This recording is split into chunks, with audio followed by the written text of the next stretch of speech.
completing journal number 4 here for Concordia's Capstone course. Journal number 4.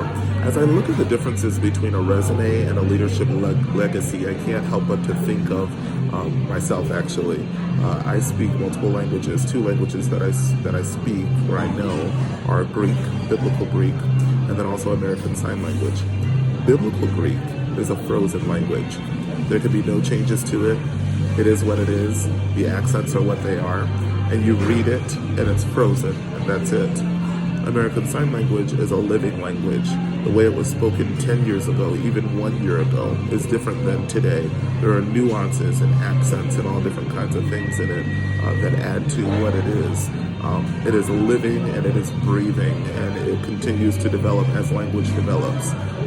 The difference between those two is one is completely frozen. There can be no change to it. The other one keeps doing. When I think of a resume and a leadership legacy, your resume is completely frozen. It's what you've done. It's the results you already had. It's the money you already made. It's the career you have. It's the self-improvement you've done.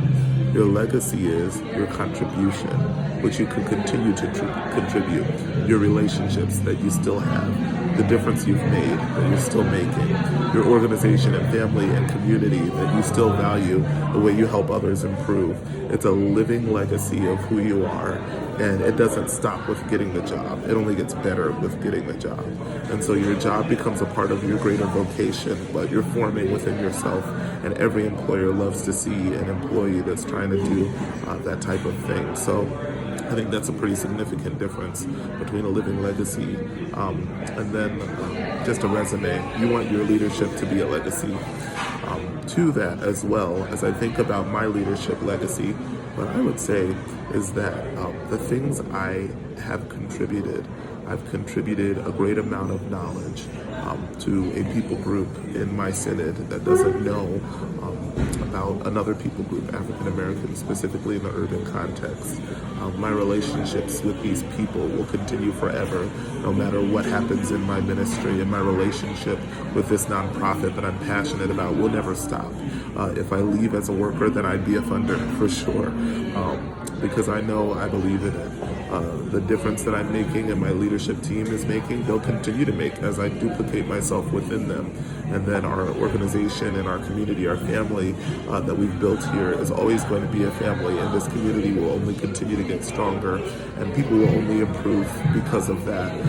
So I'm pretty confident in the leadership legacy that I'm leaving here, and I'm confident enough to be able to put that down in my resume so that the frozen thing and the living thing are brought together. So there's a sort of resurrection. As a professor at Concordia, my role is really to help other people see that in their work life.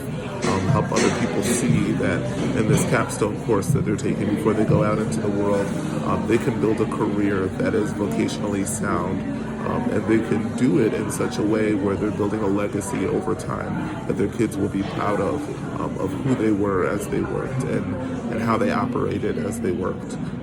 I think specifically it's helpful to get students to understand it's more than money. It's about honor, and it's about real investment in what you're doing and who you're doing it with, and how your employer honors you and respects you as well. So I would see that as my goal for our students at Concordia. This is, again, number 4 journal.